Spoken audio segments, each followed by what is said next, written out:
Just observing everyone in the room, I want to say that it is evident why they say it takes a woman to build a nation. I see all the women here taking notes and, paying attention, and I see the men crossing their legs and just typing on their phone.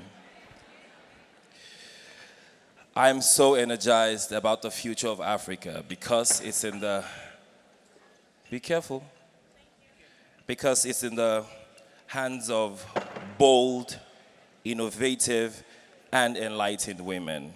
A round of applause for yourselves. Margaret Thatcher, the former Prime Minister of the United Kingdom, said, "If you want anything said, ask a man. If you want anything done, ask a woman." If she were alive, I'm very sure she would have changed that to, "If you want anything said or done, hand it to a woman." A round of applause for yourselves. This is about you. Now we move on to the next plenary, which is diversity, a new political order. And without wasting time, I'm going to call forward the candidates. I'm going to start with Funsho Doherty, the governorship candidate for Lagos State 2023 general elections. A round of applause for her, please. Him, my goodness. Apologies, this is Saro talking. That was Saro, apologies. Welcome, sir. Number 2, we have Honorable Adenike Funke Egbemode, Commissioner for Information and Civic Orientation, Osun State Government. A round of applause, please.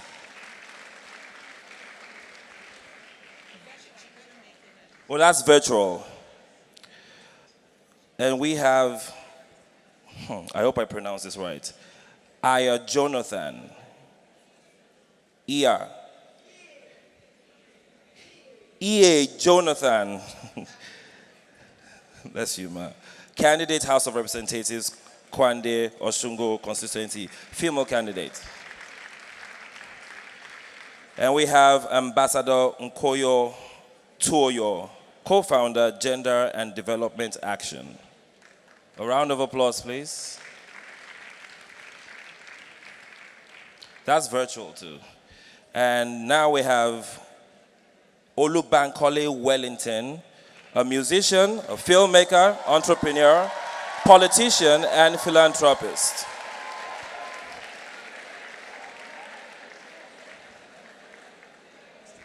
Welcome, sir.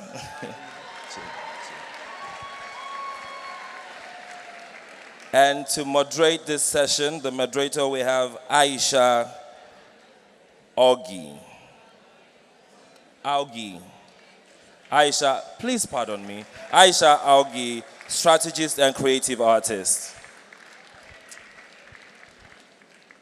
Welcome. Do you have a mic? And may we please apologize for the absence of Honorable Adenike Funke Egbemode. Unfortunately, her flight was cancelled. We understand the challenges that goes with flying even in this time. But she'll be joining us virtually, so not to worry, that's covered. Wow. Hello, Wimbys! Ooh. I walked in, to be honest. I didn't expect that the hall would be this full. How are you doing, everybody? Apologies that we're delaying your lunch. I had something I wanted to do when everyone had already eaten. Dr. May, I see you. So I think I'll do a better job at introducing our panelists, not candidates. I would like us to be clear that this is not a political campaign. Wimbiz is apolitical. It has no affiliation to any of the parties that either one of us are in as members. So moving forward, I would like to properly introduce Mr. Funsho Doherty. We have him as the candidate of the Lagos State government for the 2023 elections.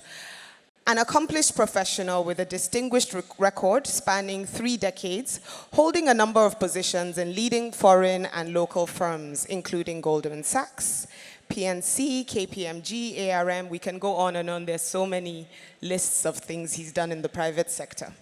He is the co-founding trustee of CFA Society Nigeria and the member of the Institute of Chartered Accountants of Nigeria. A round of applause to Mr. Funsho. Fortunately, we were unable to have Ms. Funke Ogbemode with us. She should be joining us online. Do we have confirmation of that, please?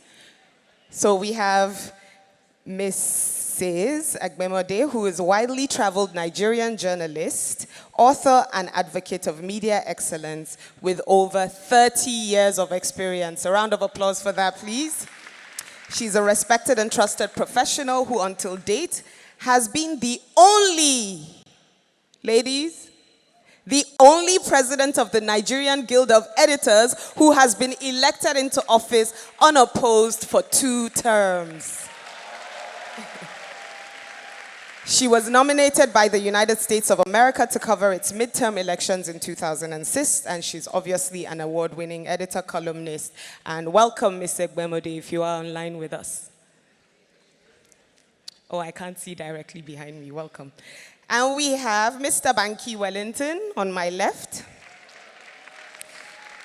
This is an accomplished musician, filmmaker, writer, speaker, businessman, politician, philanthropist. I can keep going on and on. He's the CEO of EME Agency, and which has evolved into 360 Media and Marketing with a client portfolio consisting of major corporate brands, including some of the ones we have sponsoring us today. Thank you, brands. And he's co-produced some of the most successful films in Nollywood. He's played leading ambassadorial roles in several charitable and activist movements, including Enough is Enough, Teach for Nigeria, Back to School Adult Literacy Initiative, Pink Oak Cancer Trust Fund, and many more. Welcome, Mr. Banky Wellington. I have here Miss Iya. Did I get it right? Iye. Ms. Iye Jonathan, who is a social entrepreneur and founder of Sesor Empowerment Foundation, a disaster relief organization which supports internally displaced persons and refugees. Ms. Sesor Iye worked with the UNICEF Nigeria as a private sector fundraising specialist and with UNICEF Switzerland as a corporate alliance specialist. So for those who were asking earlier about funding, I'm sure you know where to catch her, right? So she's a member of the Institute of Directors of Nigeria and a strong advocate for women and displaced persons. She is currently the African Democratic Congress candidate contesting for a seat at the Federal House of Reps in Kwande Oshungo in Benue State. A round of applause. We know we need more women, right? And last but not the least, we have Ambassador Nkoyo, who will not be with us today, but we do have a video that she will be sending for us to play. So starting first, the name of the plenary is Diversity, the New Political Order. How many people here are involved in politics? I want a hands up for that. Women, women, women. In a hall of 2,500 people, I have probably 20 hands up. What does that say for us? What does that say for us? We need to ask ourselves these questions. So we just have a few hands. And this is about diversity. And as we had mentioned earlier, we have people who are candidates, but have also been involved in the political life, including myself. So starting with that, I would like each and every one of them to introduce themselves quickly and let us know how they got involved in politics. Starting with Banky, please. Good afternoon, everyone. That afternoon was not strong. Good afternoon, everybody. All right. Thank you very much. It's an honor to be here. How I got involved with politics. So I think for people who have paid attention to my career in the entertainment space, in the entrepreneur space, you probably realize or have accepted or acknowledged along the way that I've been very vocal as an advocate or an activist, depending on the word that you prefer. So over the last 15 years, like Aisha mentioned, I took part in Enough is Enough, in Light Up Nigeria, in Bring Back Our Girls, in Occupy Nigeria. Pretty much, I think I've participated in more peaceful protests than just about anybody that I know. The most recent being NSARS. Now, in those protests, I was either on the front lines or I was in the planning committee or all of the above. But the goal of activism and advocacy is change and impact and improvement. So if you haven't yet seen the kind of impact and change and improvement that you seek, then the activism hasn't been completely successful. And so I started understanding that yes, activism is important. Advocacy is incredibly important. But we also have to move from protest to power. We have to put like minds in our political system. Thank you. And that's really what drove me a few years ago to say, you know what?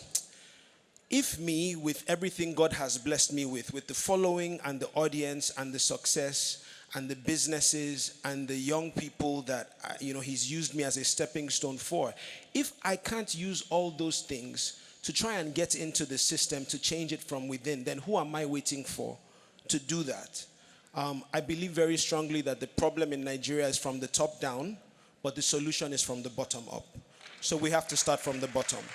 Thank you so much. And this is what starting from the bottom and fighting from the bottom looks like. So I think there we many go. would like to pick that bottom to start from. But as he said, we can't do the activism, the advocacy, but we have to move from protest to power. I think that was very powerful. I'll move to Ms. Jonathan. I would like to know, what does diversity mean to you? Because when we talk about diversity, and especially within the political space, it's about knowing all the different issues and the different things that affect different people, from race to tribe to religion to gender to even down to sexual orientation, from what we're seeing on all the global stages. So what does diversity mean to you, and how did you end up getting to do this? So I'll start with the last question. I'd like to really thank you all for having me. And I'd like to thank WIMBIZ especially. Because when I really seriously started thinking about getting into politics, it was at a WIMBIZ event. Many, many, many years ago, when Professor Remi Shonaya spoke at one of our events in Muson Center. I'd like to thank Mrs. Adeshola. She has always pulled me in one way or the other. And Mrs. Idigbe, I don't know if she's here. I thought I saw her earlier. Oh, and of course, Mrs. Aziz. We were at that event. Mrs. Aziz emceed it powerfully, and Prof. Remi Shonaya was there. And someone in the audience today said something to me. She said, the power of a hello. And she was recounting her experience running for president. I think it was against President Jonathan. She was bold. She stepped out, and she did it with a lesser-known party. But she did make her waves. She actually, I think, got the third highest votes. And speaking to her, she just said to me, if you believe in something, go for it. And we've built a strong friendship ever since then. I go to her house. She makes the most amazing cakes. But you know us women, we like food. So, but back to the question around diversity. It's really about having a voice. Believing that you, whether you are a woman, whether you're a young person, whether you're a person living with disability, it first starts with believing that even you matter, because you do. If not, you wouldn't be here occupying space in this universe. But also, secondly, diversity is about representation, stepping up to say, this is what I want. This is what I want for my community, for my people. And we need systems that actually recognize that everybody counts. Everybody matters. Everybody is worth dignity. So for me, that's what diversity is about, recognizing the power of the human person, the value of the person as a human being. So when we talk about it in politics, it's also about stepping up and saying, hey, we also matter. So all of us here, we're in politics, whether you like it or not, because the effects of politics affects your life every single second, down to the air you breathe. So that's what it means for me, having everyone at the table, regardless of age, gender, sexuality, whatever, represented in one way or the other, but in a way that values their humanity. Thank you so much, Ms. Jonathan. So I think what I picked from that, obviously you matter, you have a voice, but it's having spaces like this. WIMBIZ has been ongoing for half of my life, 21 years. Do your calculation, do the math. So, and to be able to have avenues where you can create dialogue. Sometimes I feel even when you have arguments, it helps you to rethink your thought process and helps you to understand that it's not just your own thought process that is important, but everybody matters. And which will take me to you, Mr. Doherty. You've worked with the private sector, and now you're throwing your hat in the ring in politics. And Ms. Jonathan said something about ensuring that you think about everybody. And for you, what is the importance of like private sector partnership and you coming into the ring, obviously, to do this? Okay, thank you very much. And let me just start by saying that this is awesome. This is a room full of strong, high-achieving women. And I think it gives me great confidence that no matter what we might say, the future for Nigeria, I think, is bright. If I can just also give a shout out to the organizers of this conference very quickly, I have to say that I have attended many conferences, spoken at many conferences. The pre-planning for this conference, I don't think I have seen a better job. It is top-notch. So, well done. So, I think that for me, it's not unusual in other climes for folks who have achieved success in one sphere of life to move on and contribute in other spheres. And very often we see it where people have achieved success in the private sector, bring some of those skills to the public space to contribute what they have there. I think for me, what was clear, and I think this is kind of similar to what Banky was talking about, and we had a conversation about 4 months ago, actually, on this whole political thing. For me, what is clear is that a large part of what we face in Nigeria today stems from a failure of leadership. And I think that in a democracy, the only way you address a failure of leadership is if people who have the character, who have the competence, and who believe they have something to contribute, step up and offer themselves for service, and if the people recognize it and support them into office.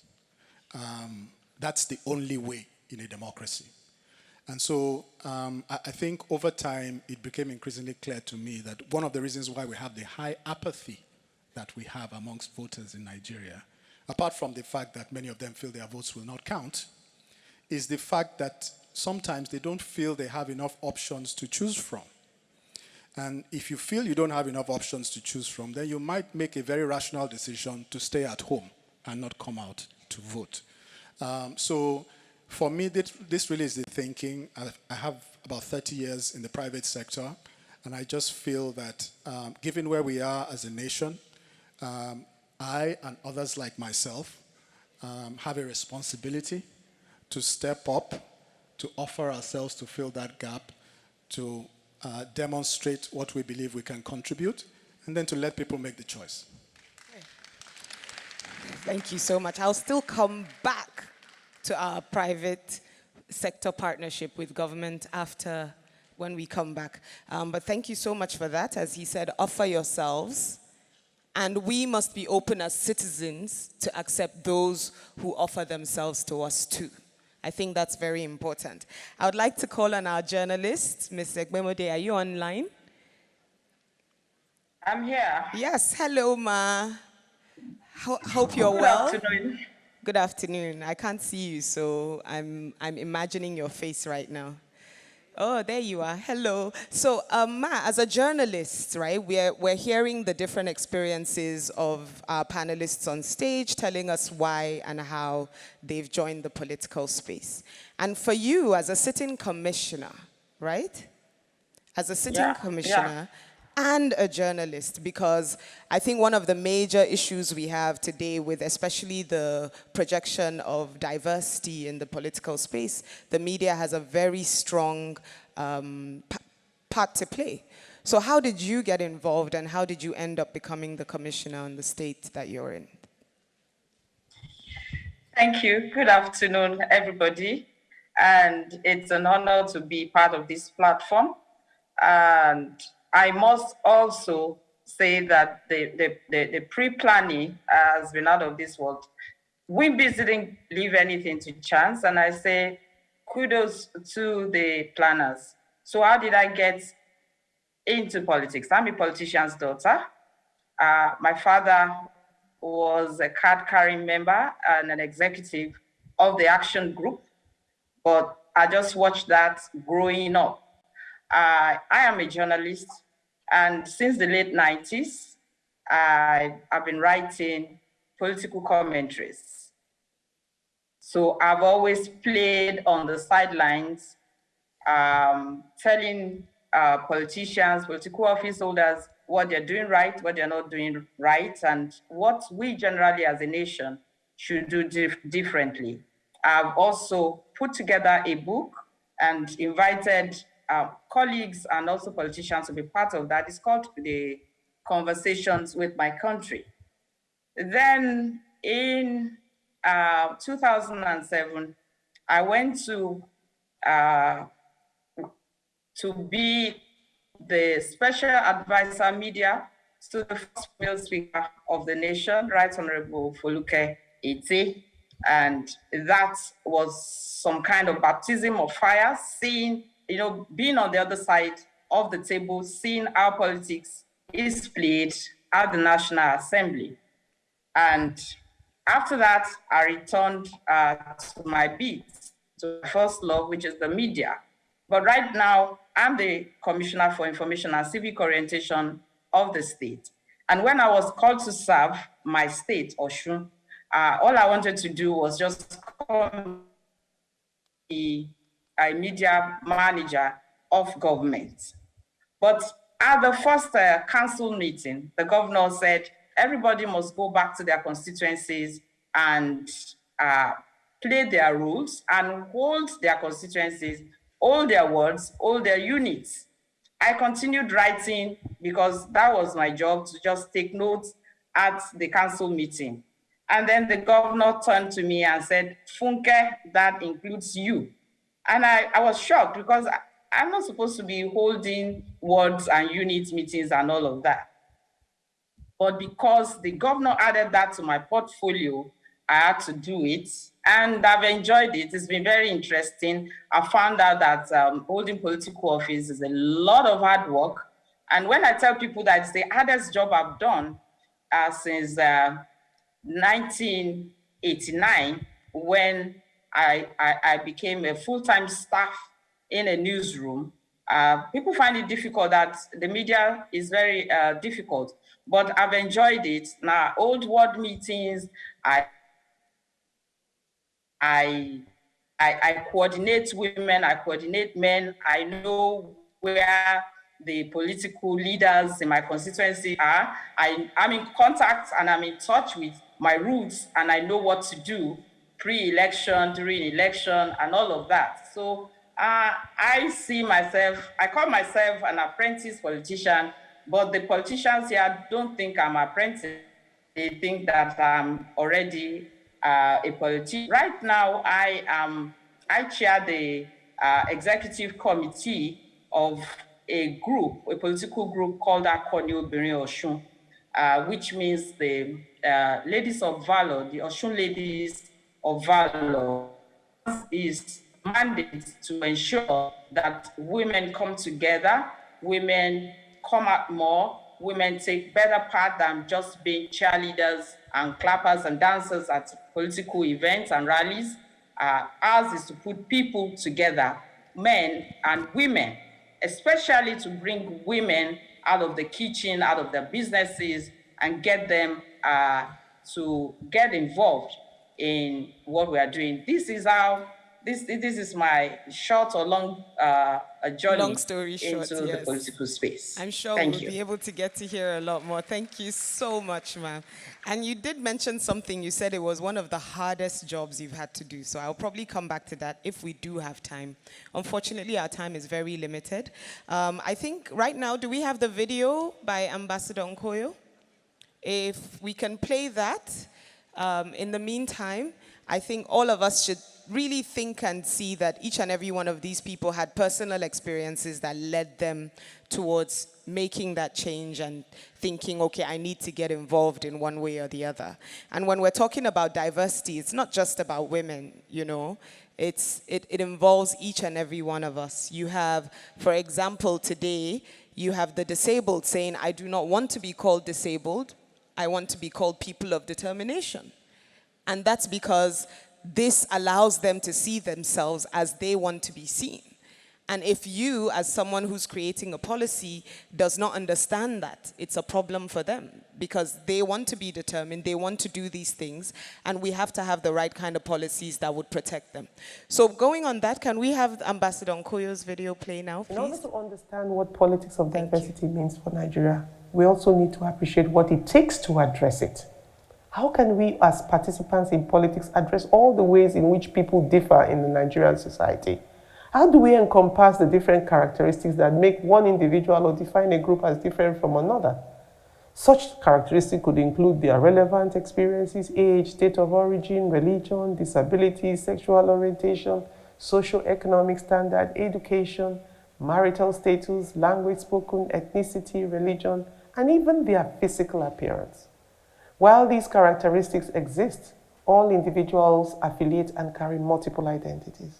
To deal with these differences, we need equity politics that treats all fairly, provides access, provides opportunities and advancement for all people, while at the same time striving to identify and eliminate barriers that have prevented the full participation of some groups.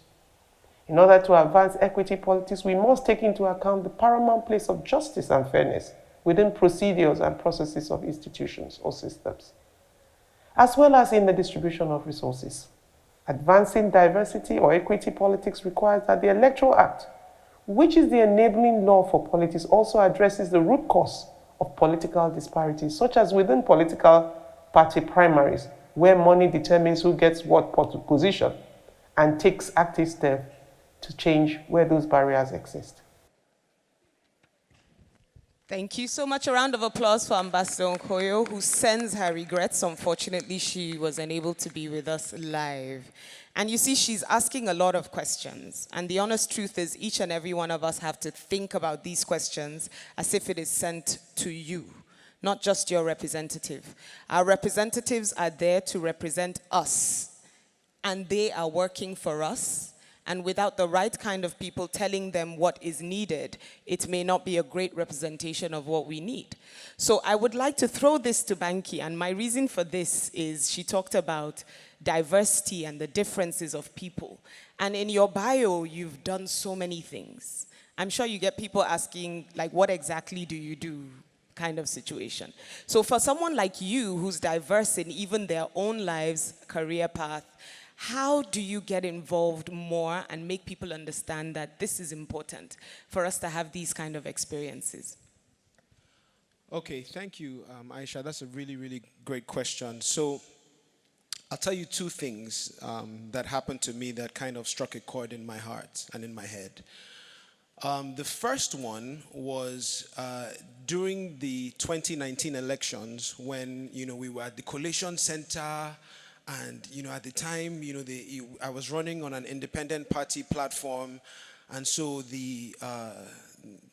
for lack of a better word, the street boys and some of the security agencies kind of just pushed us out and didn't allow us access the collation center where the counting was going on. And, we were there struggling and fighting and trying to get in, that this is not fair, this is not right. And then eventually somebody who was from the ruling party who eventually won the seat kind of tapped me and said, Banky W, see, we like you, you're entertainer, film, music, business, even your restaurant, and they chop your restaurant well. But leave politics to politicians. And for me, that's the problem, right? That's the problem. We leave politics to politicians. We leave your representative. He has never built a business. He's never had to provide jobs. He's never had an experience trying to keep a career alive in a climate such as this. He's never felt the pain that you feel. A lot of our politicians are entitled. And I'm not saying all politicians are bad. It's just that so many of them kind of give it a bad name that, in the beginning, it was even hard for me to accept being introduced as a politician because the word just has a dirty connotation, a dirty and dangerous connotation to it. So I used to tell people, please, I'm not a politician. I'm a statesman in the making, and I still am by God's grace. But I think that's the problem, is that we've left entitled rent seekers to assume the offices at various levels in society, and then we turn around and complain that the problem is bad. Now, on the other side, there's also the battle of expectations and limitations that people want to place. Sometimes people will tell you can't do something simply because they don't believe they can do it themselves. Sometimes they will tell you can't do something because they feel like maybe they look down on you or they look down on your experiences. But guess what? My experience, I'm more than a singer or somebody who's written songs. I'm more than an actor and a director. I'm a businessman. I've provided jobs for young people. I know what it's like when we were all in COVID trying to figure out how do I continue to pay salaries of everybody who is hired by my businesses, everybody who's hired by my restaurants. I know what that's like. I'm also a builder. So I'm a businessman, but I'm a builder. I've empowered young people. I teach in church. That's not something that I should be ashamed of. The fact that I've had all of these experiences should be a plus running for office. It shouldn't be a negative. Because you want a builder, you want a businessman. At least I think that's what we want.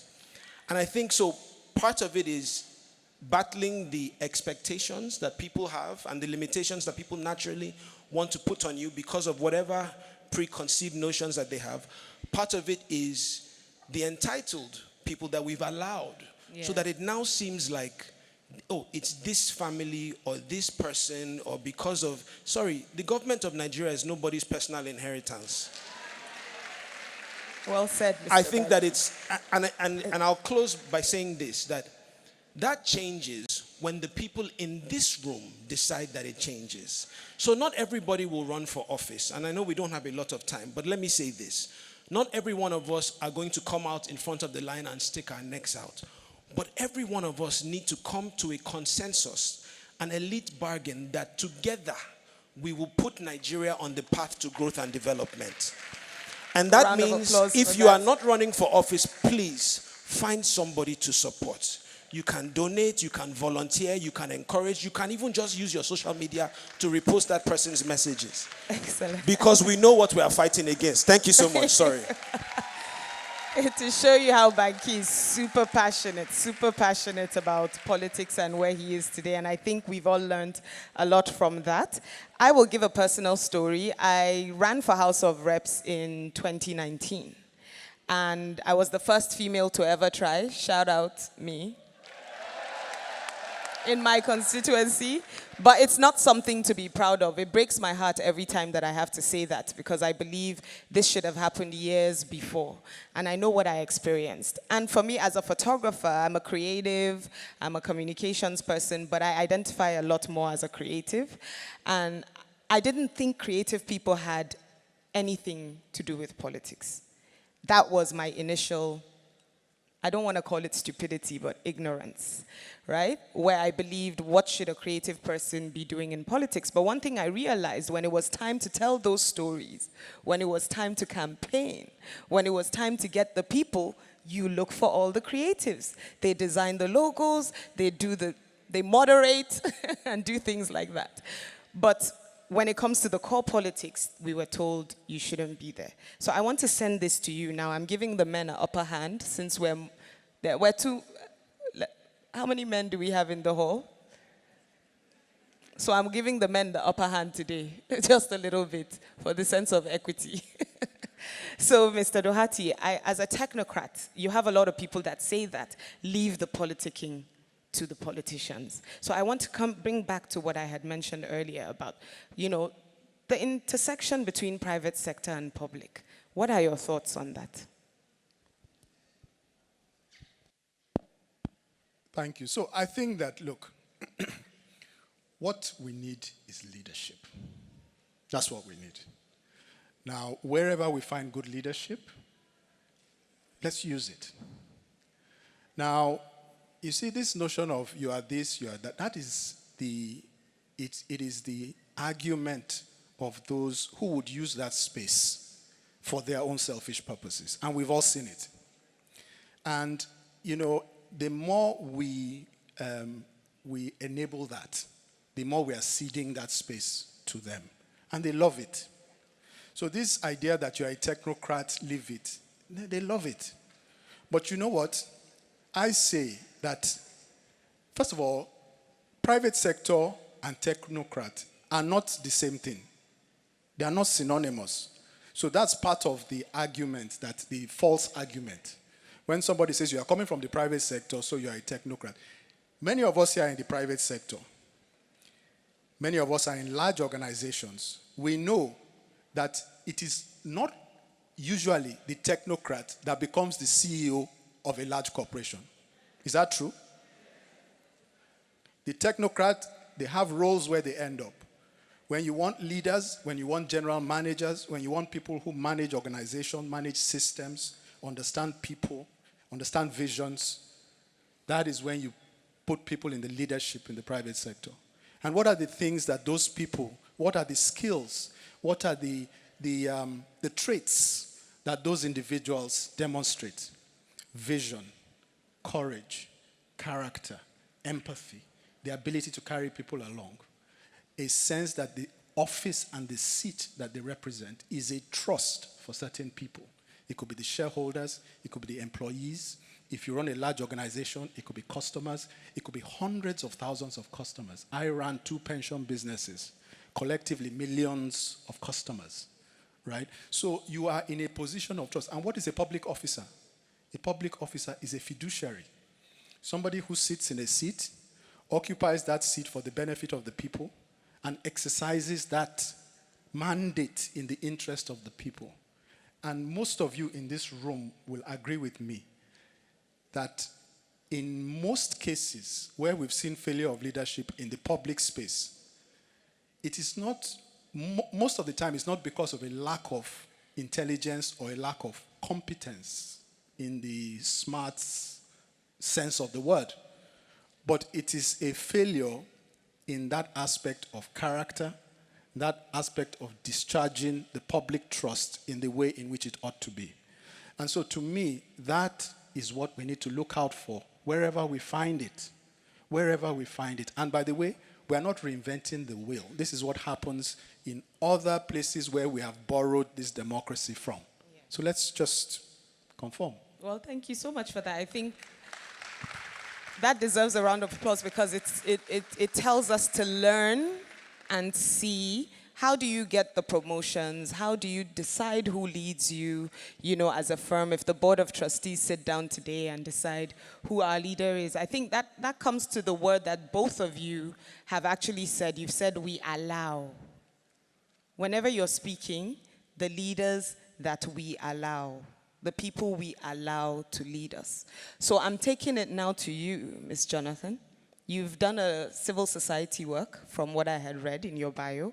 And I think when we talk about the office of the citizen, it's such an important office that many of us have no idea how important it is.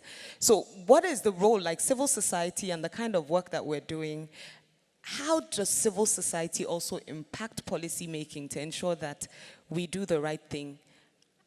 Thank you very much. I think civil society is really about us. It's the office of the citizen. Some of it you have it's organized. But what the office of the citizen does, or what civil society does, it gives rise and voice to the aspirations that the people have. If you think about it, right from even before we got our independence, was civil society that pushed and propelled the leaders or the fathers and mothers of this nation to go forth and begin to demand for independence. And it carries on all the way through. Every single epochal movement in this nation has come from civil society, which is peopled by the office of the citizen. That is you and you and you and I. If we look at the return to democracy in 1999, we know what happened with Abacha and the military dictatorships. We know some people in here, Mrs. Ibu, it's a pleasure to see you. Some people in here paid a huge price, and some of us are still paying. People I know left this country, and some of them never came back. And it carries on. We've seen, of course, more recently, NSAS, and how that shook the nation. We've seen Bring Back Our Girls, and that is the Office of the Citizen. Now, what the Office of the Citizen has done over the years, they've brought forth various legislations. What tends to happen is the Office of the Citizen or civil society goes, fights, moves on to the next fight. And the electoral, the law-making process, we push, we know all the work that has gone into, for example, getting the Electoral Act out. What tends to happen is they do this, get the victories, the politicians take the credit. But by then, you're busy fighting what? The next battle. So let's talk about the floods for now, for example. Of course, the NGOs and you are donating to support flood victims. Is that not correct? But when you go on, for example, Twitter site, and I was going to call her out on it, the Minister for Humanitarian Affairs, you know, she thanked everybody, LGAs, this one. She didn't thank the Office of the Citizen or the NGOs that were in there, in that space, even before anybody else got there. So the Office of the Citizen is critical. We have power. We're part of a group called Fix Politics, Mrs. Adiola, Aziz, and I, and a number of us in here. And this is one of the things they push. The fact that we could get PVCs, Office of the Citizen. Remember, we got the deadline extended for registration. It was Office of the Citizen. It was your voice. And again, that's why I say your voice matters. When it comes to politics, please do not forget and do not ever be deceived for a minute that your voice does not matter. Thankfully, I'm running now for office. I'm in the party system. The thing has been demystified for me. It is not a mystery. These are our politicians. Let me gist you. I'm sorry. You see, I will encourage each of us, get involved in one way or the other. And if you're going into a party, join party administration, because that is where all the mago starts. The people who will not follow the rules, who will not read the constitution, they do not even know what the party constitution says, but because they have money and character, they come and impose their will. And all of us, because we think, oh, it's politics, it's so mysterious, we step back. But in our parties, some of us, what we've done, we've become more vocal. We've said, no, this is what my supporters want, this is what my constituency needs, and this is what we're going to do. So as the Office of the Citizen and people of the Office of the Citizens, each and every one of us, it's up to us to now take our proper place. Get to know and educate yourselves. Please just Google Office of the Citizen. There's a hashtag OOTC, right? Google it and begin to see what our responsibilities and roles and powers are that we bring to the table. But never forget, even in your street, you got begin to do that advocacy as an officer of the citizen to make sure your drainages are cleaned up, your drainages are closed. You can begin to gather yourselves. Go to your local government chairman and ask him, what are you doing about the rubbish in our neighborhood? That is the Office of the Citizen. And do not let them use, these are our brothers and sisters on the streets who are unemployed and being used by them to basically intimidate you, because that is what happens. What I've learned also is when you begin to talk to those young people as a group, particularly it helps if you get 2-3 people together. We've done it before in many things. We know how to organize. We do it at church, in our mosque. We do it in our different places. We do it in our NGO groups when we want to, you know, during COVID, were we not organizing food for people? During NSAS, were some of us not at the toll gate giving food to those children? I was, and I'm sure a number of us were. When we heard that soldiers might come, we took off. And some of us took some of those children. Yes, I know somebody who took some of those kids who were at that toll gate to her home before those tankers rolled in. So this is the Office of the Citizen. And because they kept pushing, Those panels came up and said, yes, indeed, something did happen. And they began to compensate these people who lost lives or things as a result of those protests. So please don't ever let anyone tell you your voice does not count. You are the office of the citizen. That is you. Thank you. Hashtag get involved, get involved. When we talk about politics, it's not just about those who are running. In fact, you just brought up a very important topic to me, because one thing that I had learned during my own tenure of running, I realized it's not even the office of the president that's the most important thing to me. You have to know your ward level, your local government chairman, then your representatives, then the governor, before you even reach federal. But I think a focus that all of us have is who's going to be our next president. That's only one of the major things. And I think because we've gotten used to a system where it's always been about party politics and not just the individuals. But we all need to look and think about ourselves and say, okay, who are we looking for, like you said, just starting from your street. So I want to call on Honorable Commissioner. Are we still online with Honorable Commissioner Agbemode? Yes, hello, ma'am. So apologies for keeping you for so long. I would like to say now, based on what Ms. Jonathan said, we talked about the people, the office of the citizen. And I'm bringing it back to the media now. And one of the reasons I say this, I'm also a journalist. I'm a member of the Nigerian Union of Journalists. I'm a photojournalist. I've been a storyteller. And I know the importance of narratives. And I know the importance of being able to communicate from top to bottom. So for you who's on the state level, how do we make an impact? Because for those of us in this room, I think many of us are literate. Many of us have had opportunities. It's harder to connect with my auntie in the village. There are things that I'll say to her and she'll say, no, somebody said this and that, and it doesn't matter what anybody thinks. How important is the media in promoting diversity, Honorable Commissioner?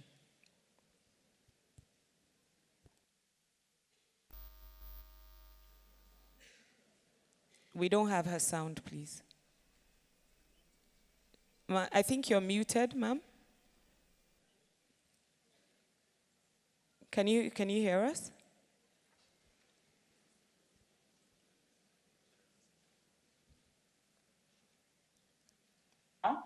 Yes, we can hear you now. Okay.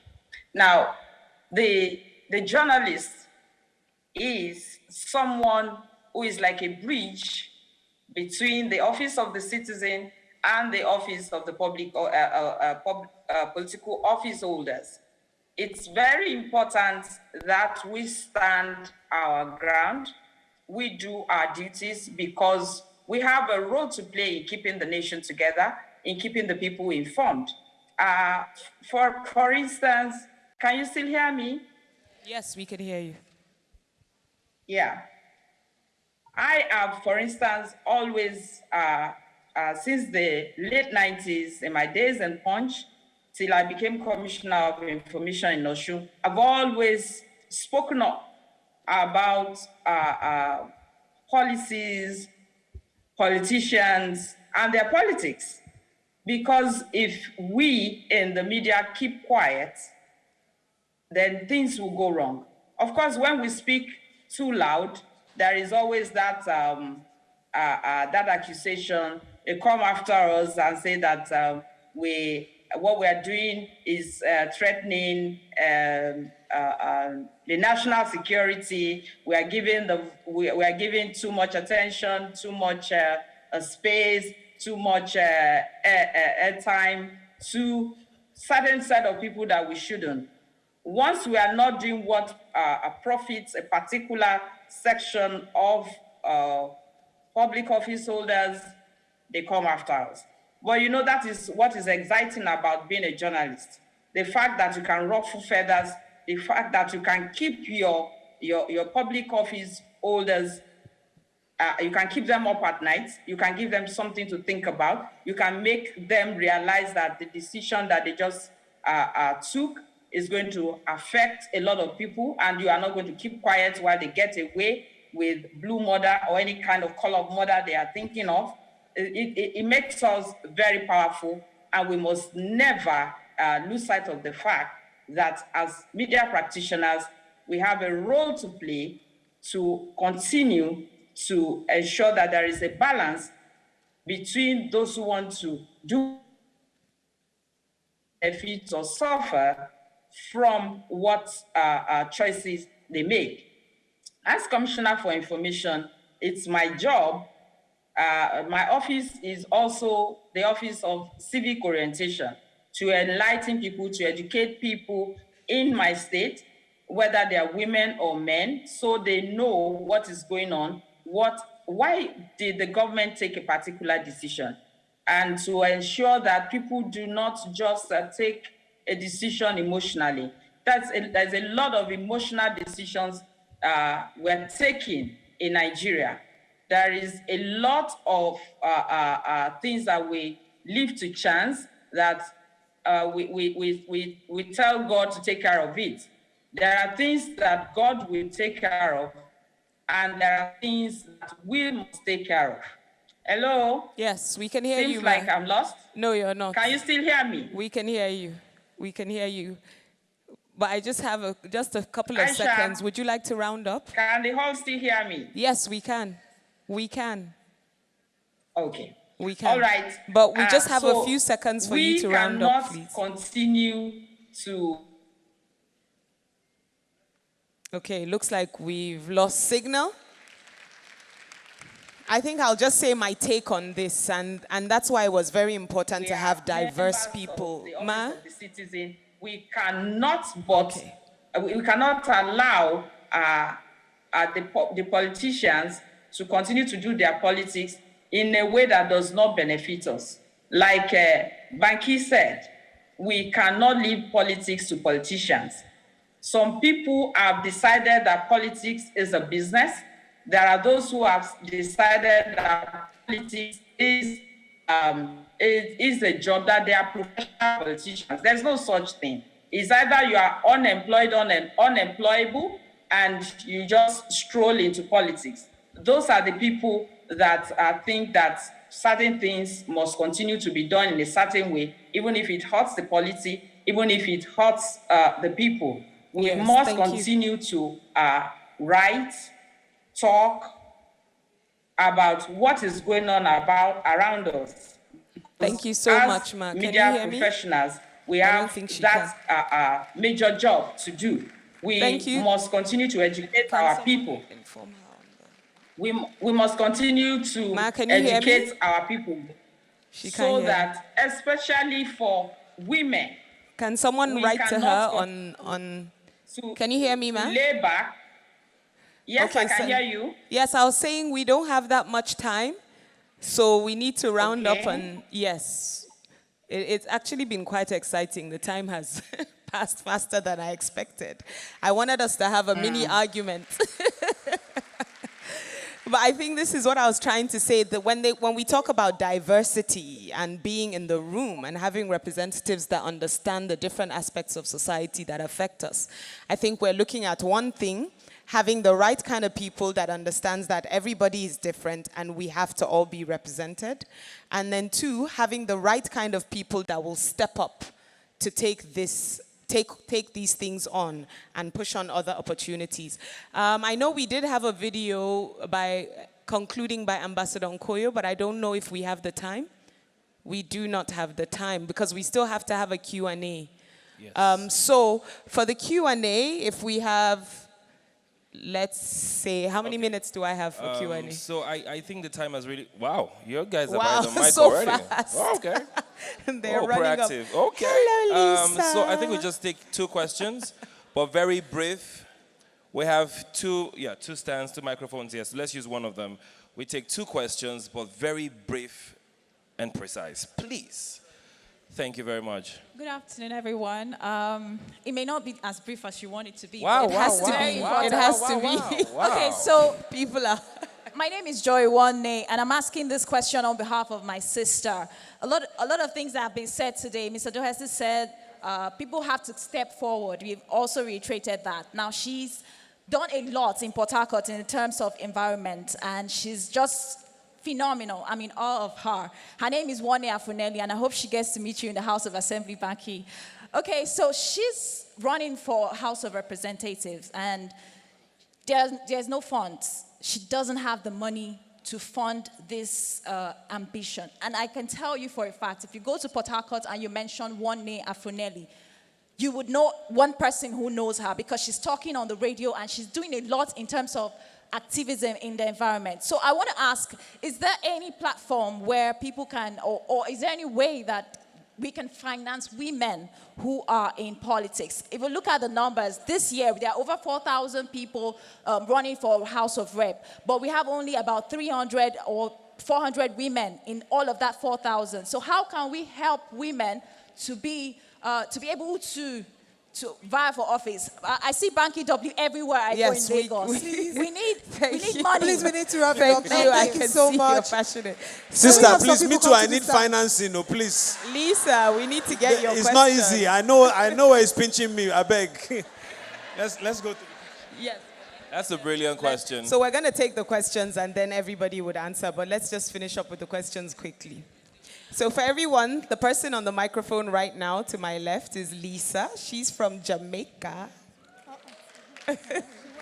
And she's a sitting member of parliament, I believe. I am. Yes, so she's a sitting member of parliament, and she's actually one of the women that has inspired so many of us using her online platform. So I want to say thank you, Lisa. And go ahead, please, and ask your question. Good evening, good afternoon, ladies and gentlemen, and to the panelists and the chairmen, chairwomen, and ladies who are here. I would say that I'm the only sitting member of parliament elected and sit in the House of Representatives in Jamaica for the past 15 years. I am a former cabinet minister. I am the shadow minister for Jamaica for Foreign Affairs and Foreign Trade. And this is not my first time in Nigeria. I'm actually here on personal business. And my friend Taro encouraged me to come today, and I'm so happy that I did. And I think it would be remiss of me if I was sitting there to not share even 3 perspectives on what I think you all can do as women to get involved, not only in representation and activism, but to have the courage to step out of your imagination and to do what is possible.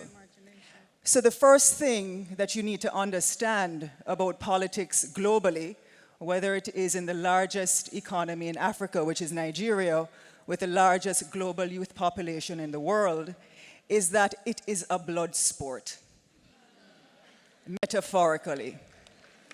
If you choose to step onto that platform, you have to learn to fight and stand up for yourself. And that is regardless of where you come from, how you look, how you sound, how much money you have. Because if you are not able to justify your positions, then you will not be able to stand and justify the positions of the people. The second thing is, if you don't like people, do not get involved in politics. Exactly. Straight. Exactly. You have to press flesh. It's not a top-down thing. It is a 7-day-a-week, 24-hour-a-day job. When people are in floods, you have to be there. Exactly. If people don't have roads, you have to be there. If people's children can't go to school, you have to find a way to be there. Mm-hmm. And as women, we make the, sorry guys, but we make the best representatives. Why? Because we understand that we are the hand that rocks the cradle that rules the world. Woo! So, at the end of the day, the only way to get elected and get to the House of Representatives is with organization. You could be the most popular person, and Tara is going to kill me, but she just found out yesterday that I was Miss World 1993. And nobody knows that, basically, globally, because I never wore a beauty queen on my sleeve to go into politics. I went there on competence. And I've been, yeah. So here is how you could probably win. Seats, a constituency, and I have the largest constituency in Jamaica. This is my 4th term of winning. Seats are broken down according to your polling division. So you have to win your polling division. When I look at this audience, most of you are young. And I know the tradition of Africa, particularly Nigeria, in the respect of the elders. But you have the largest youth population in the world. Your median age is 18. 70% of your population is young people. How do you get them to a polling station? That's what you have to figure out. So you have to now take it scientifically. You're going to look at your voting trends over the last maybe 3 or 4 elections in the constituency that you want to run in. You want to look at those trends PD by PD, I don't know what you call it here, but if you are winning and you are seeing the same trends coming, you have to identify who did not vote. And you have to go for those people, in addition to the ones that voted. And now you have to find the strategy to find those people. Now, you could have a 1 in 20. In other words, you could be my runner, and I designate you to go and pick up 20 people. But I don't think that would work here. You probably have to have a 1 in 5. And you have to have managers all the way down. So the gentleman, forgive me, I didn't remember, Mr. Banky. And I see your posters all around, and I see yours as well. You have to develop how much money, because you win elections not on the day of an election. You win the elections from now. So identify what your message, your slogan, all of those things, but you don't win elections on social media. You win them on the ground. Well said, Miss Lisa. You don't. Yes. And as large as my social media following is, Yes. I don't rely on social media to win an election. Thank you, have to go for the Lisa. people. So we have all these guys. Thank you so I much. know, yes. I was going to say, hold on, guys. I was going to say, do you permit me to let her conclude? That's what we're here for. This is a democracy, and the yeas have So the other it. ladies, and those are important questions, because I want to see more women get involved in politics globally, not only Jamaica. But if you can organize those seats, and ladies, don't let anybody tell you it doesn't take money to win elections. It does. It doesn't mean you're going to put money in people's hands, but you have to pay your workers. You have to pay your managers. You have to pay those drivers. You have to pay those persons who are going to bring the people there. And in an age of voter apathy, because it's the same thing happening globally, especially when you have inflation, and with what is happening in Nigeria now with the kind of debt service burden that I'm seeing, and all the things taking place with the central bank and the Minister of Finance, you're going to have voter apathy with your young people. But you have to get them out. And women, you are the best people to mobilize youth. Thank you so much. Lisa. Thank you. Thank you so Wow, much, we Lisa. got a lesson, very unexpected. Thank you. For expressing yourself. So we're going to take... So I'm just going to run through these questions. We might be able to take them now. We might be able to take them much later. But each person has 30 seconds to speak, please. Thank you. My name is Mercy Georgie Bafe. I'm the founder of Lentor. And first, I want to say big ups to the women that have come out to actually contested. Mrs. A, Auntie D, and I. The reason I'm saying this is we need to give them credit. We can't be passive. It is a block contest. You're sharing, you're communicating, and making people aware that this is happening is fueling and energizing them. We can't be speaking inside. We have to speak on the outside and socially. This is me, and I'm saying this because a lot of the youth are influenced by you, and they need to see that you are speaking for those that you know. Thank you. Thank you Thank you very much. Hello, good afternoon. My name is Damilola Hassan. Just a quick question for Funsho Doherty and Banky. You have good intentions, just like a few people who have had in the past, but the system fought them. Corruption fought back. Party system fought back. How do you plan to fight back? How do you want to assure us that we're not going to lose you the way we've lost some other people who had very good intentions, but they didn't have the tenacity and they didn't fight the system back? We need you, and we need examples. So we need you to be strong for others to come after you. Thank you. Thank you. Thank you, Banky, and the other judges and Plenary. Growing up, my father had a house. He built a house on a road. As an average middle-class Nigerian, this is a big feat, right? And so you have road struggles, construction issues, years of my life. The citizens are the ones putting in money on the road to construct these roads. And they just get tired and they stop, and then the roads deteriorate. So this is me coming back to that area to run my business. I run a home fragrance brand. And, that's where I can access good facilities. How can I hold accountable the government to fix the roads? Because it's affecting my business. I want to go into, they are closed-mouthed. There's no local government chairman. There is nobody to hold accountable. How do I access these people to actually make the change that is necessary? Thank you. My name is Angela Tony Iji. I am a media practitioner. My question goes to Banky W. You have so many roles that you play as a singer, an entrepreneur, and a politician. How do you juggle all these roles? Secondly, do you learn political languages? Because I believe when you see, when politicians, I'm sorry to say, see blue, they call it black. And how do you also measure your personal principles with loyalty principles? Okay, well done. Thank you. Oh, no. No, we've run out. I'm so sorry. Thank you. Thank you. My name is Adedayo Benjamin Lani, and I am a politician by disruption. By disruption. I'm more popularly known as Antidayo and several other things. So I ran, and I haven't stopped running. And I just want to say, whoever you're like Aisha, we may lose a primary election. It doesn't mean you've lost your primary direction. Now my question is this. Women, what are you still waiting for? And for everybody on the stage, Banky W, for everybody, and I just want to say, getting through post-primary traumatic stress disorder. This is very real. And for everyone out there who's a woman with empathy and courage, I want to tell you, there's one thing you must do.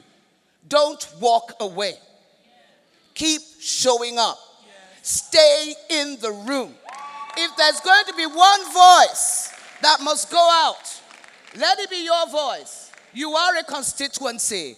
And by your constituent representation here today, 3,000 strong, 50.82% women are on the voter registration for election 2023. What are you going to do about it? Women, what are we waiting for? Thank you. Thank you very much. Thank you. We have a final question, and this is from our virtual community. Of course, we have over 300 delegates watching right now, so we cannot exclude them. They're a part of this. Sheo Oni says, there is a clear sense that 2023 should be a critical inflection point for Nigeria, but I worry whether this reality is evident to us all, especially the educated elite. I would like to hear how the panelists read the current political climate and the readiness of the political systems to ensure the voice of the citizens carry through. And that's from Sheo Oni. Over to you. But can we make this, please, as quickly as possible? Thank you so much. So we'll start with the lady from Port Harcourt who had a question for her sister on financing her election. Yes, elections take money. And the truth is, there's nobody with a pot of money to give you to run for office. You do have to do the work. Creatively think of how to fundraise. Freebie. What I'm doing in my constituency, I've told them I'm not giving them money for rally. I don't have it. I have money for constituency projects, which I'm starting now as if I'm already in the office. So if it's a borehole, I'll sink it. When you come for us to commission that borehole, we will do the rally at that commissioning. But the second thing is now, I'm putting together the document, and I'm coming to some of us and my friends and saying, and other people I know to say, Please support this. That's just one way, but you have to be creative. What I've seen with a lot of politicians, especially new ones who are coming in, is we kind of tend to sit back, especially women. I'm sorry to say this, but we tend to sit back and think, and even young people, that there's somebody supposed to come and give us money to run our campaign. In my language, there's a saying, "Ukumajo zeye," that means you fit, now you enter. And it's not you fit, now you enter because you have the money. It's because you have the capacity to fundraise. Because think about it, Nigeria is not very rich right now. We're broke. We're rich in some way, but we've not managed well. When you get into that, your constituency, and your different wards, I have 26, and they all have health clinics and schools that do not have facilities. And your government may not be always coughing up the money. How are you going to raise that money and fix it? So these are some of the things we need to learn. You need to understand we have to look for those resources. At home, abroad, wherever, we have to get creative. If you are not sure, maybe create a small fundraising advisory group from friends that you know have experience in sales and let them help you. That's just one way, I would say. But the most important thing is it's mindset. The last thing I'll say on this fundraising thing is, because as Nigeria, we've been used for decades to us getting these state subventions, federal allocations. Even in politics, we see it. A lot of the parties, people will just sit and say, okay, candidates, you're supposed to bring money to us. These other persons, you're supposed to bring money to us, and so on and so forth. And even we candidates, sometimes, if you're not careful, you get into that mindset. Oh, I'm running for office. Somebody's supposed to give me money. But that's because of the mentality that has been brought up in us that we're states, we sit, they bring us money, even if we don't fight for it. But now, things are changing. You have to fight for every resource. And you have to think. I've trained myself to think like a president of this country. Yes. If I were the president of my constituency of this country, how am I going to get resources to my country? Right. I'm the chief marketing officer for my campaign, for my constituency, and you have to push it. So there are no free lunches, and if there are, they come with strings attached. So you have to be creative and really think about it. They Thank do you. come with strings attached, to that I know for sure. I think I would also like to add, there are a couple of organizations, like even in WIMBIZ, the networking system, you have so many people here that could find ways to support. You have organizations like Electa, NG. You have organizations, if you do a search, you would actually see a call for female politicians who need to be funded. So a good research online also would help. Usually they offer training. They do. Yes. They offer But training, but they saves you do, money. some of them They help actually with do have funding. Because I did get funding for a couple of items like printing and things like that. So And some others do. she can look into that. Aisha. Yes, so now, Permit One us thing- to interject real quick. Just real please. quick.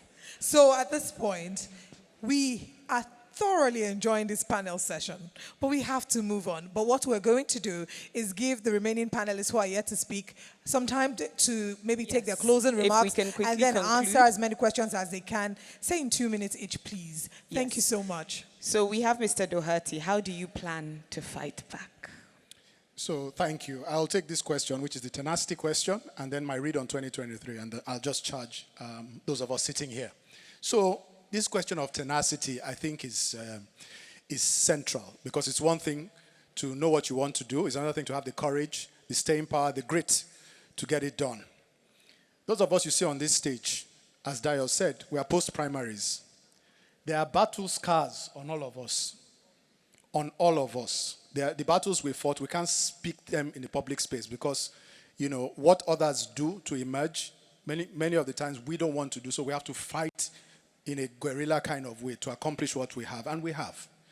And many of us are coming, not because we don't have other things to do. We actually left things that we were doing with a deep conviction that, you know what, this is the time to make this difference in this space.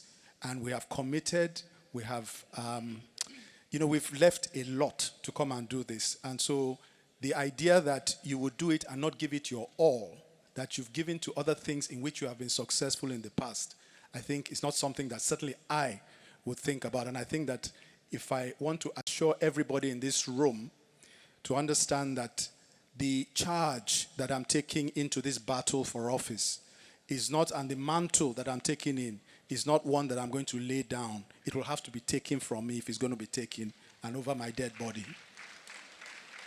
Secondly, 2023, my read on it, See, 2023 is a new opportunity and a golden opportunity.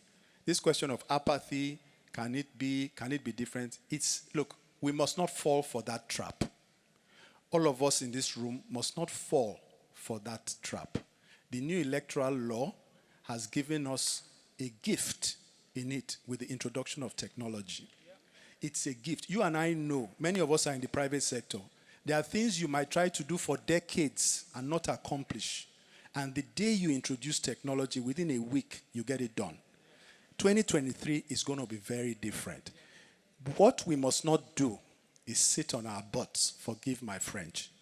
In 2019, 1 million people voted in Lagos out of 7 million voters. 15%, the lowest in Nigeria. So we can blame leadership, but you know what? We also have to look in the mirror. But 2023 will be different. And I just charge everybody in this room, pick your candidate, vote for that candidate. I hope it's me, but if it's not me, pick your candidate and vote for them. I'll just give a final word as well. So thank you, Honorable Lisa, for the amazing charge that you gave everyone here. This is my final word. And he talked about the numbers in Lagos State. You know, politics is a game of numbers. Do I have your attention? Now listen to this. This is incredibly important. Politics is a game of numbers. In Etiosa, where we are, in 2019, there were 337,000 registered voters in Etiosa. Ask me how many it took, or how many voters participated in our election. 50K. That's a voter turnout of 16.3%. Ask me how many votes it took to win the representative seat in Etiosa in 2019. With all the rigging and all the mago that happened, it took 21,800 plus votes. In a constituency that has 337,000, that's registered voters. That's not general population. That's just people who were registered to vote. What are we saying? It took 7.6% of people who were registered to win the seat of your representative. So that tells me that the real opponent in our political system is apathy. It's not one person or one party or one godfather or the usual suspects that we like to point to. It's apathy. It's the idea that, it's not going to count. They're going to do whatever they want to do anyway. So they make you believe that so that you sit out the process so that they can weaponize the poverty of those who participate. So I'll put it to you like this. I know that, I'm encouraged by the awareness, the political climate. Everybody seems to be charged. Everybody's engaged. But here's the danger. It's a lot easier to participate in a march or a movement than it is to participate in elections. Because if you see the poster for a march, you wear your sneakers, you wear your t-shirt, you are out the door, you are part of it. Abi? You want to participate in elections, you have to have registered to vote. You have to have done your biometrics. You have to have picked up your PVC. Then you have to show up on election day. And God save you if there's a delay on election day that you now have to wait in line for some time before the election happens. What are we saying? It's an apathy problem. So again, not all of us will run for office. Some of us will. But everybody can at least vote if you are registered. And even if you are not registered, and even if you are not running for office, you can find somebody that you believe in to support. You can help them in donations. You can help them in volunteers. You can help them in canvassing and getting the vote out. Because back to what Auntie Dio said about surviving party primaries, ladies and gentlemen, mostly ladies, it was a baptism of fire. I won my primaries the next day. In fact, I won it in a landslide. The next day, we saw magic. And I said my mouth dropped to the floor. I said, but the election, we saw magic. But guess what? We must engage with Nigeria where it is, not where we want it to be. That means that if you have to stand and fight, you stand and fight. That means if you go through the process to file a petition and an appeals committee and investigation and everything you have to do, it's a blood sport. God bless you, my sister. Ladies and gentlemen, my testimony is that this thing is possible. We can do this thing. We can. And Thank you, use me Banky. as a living testimony. And I will close here. They say we're not supposed to campaign, so I'm not campaigning, but I'm running to be the representative of this constituency. So please do with that information what you wish, and kindly do the needful. God bless you. Thank you so much. Yes, sir. Banky, is this white? I should charge you something for that. I think we should do a quick survey here. Yes, as very we round quick. off. How many women here have their PVCs? Do not lie. Oh, beautiful. Beautiful. Beautiful. Can we be honest? How many women will not go out to vote because they think it wouldn't count? Be honest. Is there anyone like that? You will not vote because you think it will not count. Okay, there are still some hands, but they're not a lot. It is our collective responsibility. We cannot leave it in the hands of others to do it. There are PVCs that have been printed, and you have to do your bit. Really, there's nothing more that I want to say or that Kule can say or that our panelists haven't said. We're hoping that by the time we're done with this conference, everyone will be encouraged to try, to show up, so that when posterity will hold you responsible, will remember you positively, will treat you kindly, that you did the little that you could. Yes. So please, once again, we'd like to urge you, if you're yet to collect your PVCs, go out and get them. Can we please put our hands together for our panelists? Thank you.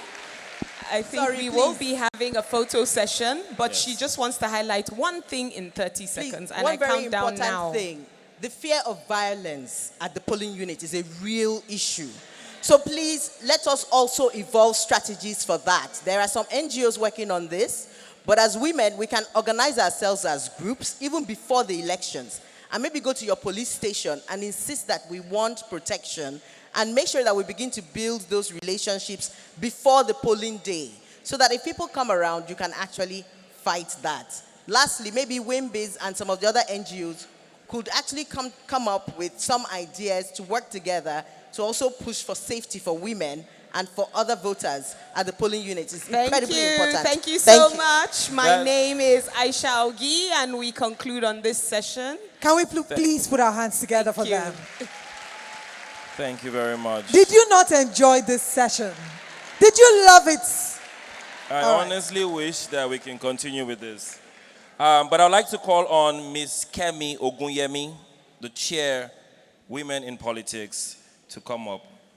Can we please put our hands together for A her? round of applause. Now we're welcoming them to take their photographs, but we have a quick announcement to make. Right after this, we would have one final session for today. And of course, our final, but not immediately, don't worry. They're already revolting.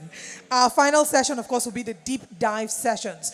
But before we get to the deep dive sessions, some very important people are going to be recognized and awarded. We have the Female Achievers Award. Can we put our hands together?